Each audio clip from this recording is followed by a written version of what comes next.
বিসিবির কাছ থেকে একই সাথে মিলল সুখবর আর দুঃসংবাদও। স্মরণকালে সবচেয়ে বেশি সংখ্যক ক্রিকেটারকে সাথে নিয়ে সেন্ট্রাল কন্ট্রাক্ট ঘোষণা করেছে বাংলাদেশ ক্রিকেট বোর্ড, যেখানে জায়গা পেয়েছেন মোট 28 জন। আর খারাপ খবরটা হলো, কন্ট্রাক্টে ক্রিকেটারের সংখ্যা বাড়লেও বাড়েনি বেতন, এমনকি বেতন কমেছে কোনো কোনো ক্রিকেটারের। ফয়সাল হাবিবের রিপোর্ট।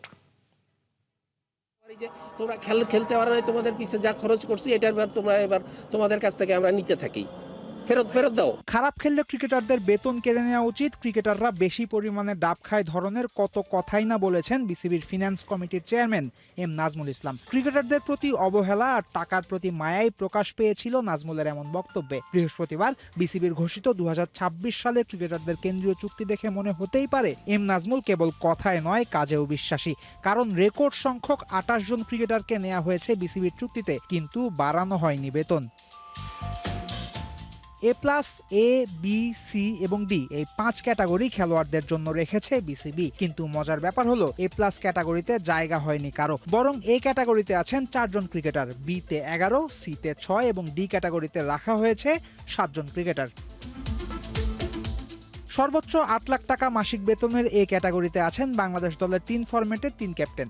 তাদের সাথে এই গ্রুপে জায়গা পেয়েছেন তাসকিন আহমেদ। তবে তাসকিন আহমেদের জন্য এ ক্যাটাগরিতে জায়গা পাওয়া প্রমোশন নয়, বরং ডিমোশনের। কেননা গেল বছরের কেন্দ্রীয় চুক্তিতে এ প্লাস ক্যাটাগরিতে 10 লাখ টাকা মাসিক বেতনে ছিলেন তাসকিন। বি ক্যাটাগরিতে মাসিক 6 লাখ টাকা বেতনে টিকে গেছেন গেল বছর এই ক্যাটাগরিতে থাকা 7 জন ক্রিকেটার। তাদের সাথে এই ক্যাটাগরিতে নতুন যুক্ত হয়েছেন 4 জন। প্রমোশন পেয়ে বিতে এসেছেন সাদমান ইসলাম, তানজিদ হাসান তামিম, রিশাদ হোসেন এবং শেখ মেহেদী হাসান।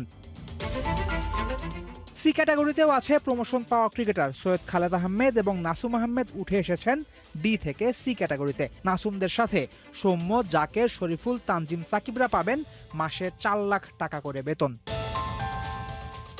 বিসিবির প্রকাশিত কেন্দ্রীয় চুক্তির ডি ক্যাটাগরিতে থাকা 7 ক্রিকেটারের সবাই ডাক পেয়েছেন এবারই। প্রতি মাসে 2 লাখ টাকা করে বেতন পাবেন সাইফ হাসান, পারভেজ হোসেন ইমন, তানভীর ইসলাম, নাইম হাসান, হাসান মুরাদ, শামীম হোসেন, নুরুল হাসানরা। ক্রিকেটারদের এই বেতন কাঠামো প্রযোজ্য হবে চলতি বছরের 31 ডিসেম্বর পর্যন্ত। বেশি পরিমাণ ক্রিকেটারকে কেন্দ্রীয় চুক্তিতে অন্তর্ভুক্ত করায় বিসিবি প্রশংসাও পাবে। তবে 28 জনের লিস্টেও জায়গা হয়নি কিছু পরিচিত মুখের। টেস্ট দলের নিয়মিত ওপেনার মাহমুদুল হাসান জয় জায়গা করে নিতে পারেননি কেন্দ্রীয় চুক্তিতে। ইনজুরি কাটিয়ে মাঠে ফিরলেও কেন্দ্রীয় চুক্তিতে ফেরা হয়নি ইবাদত হোসেন চৌধুরীরও। ফয়সাল হাবিব, 71।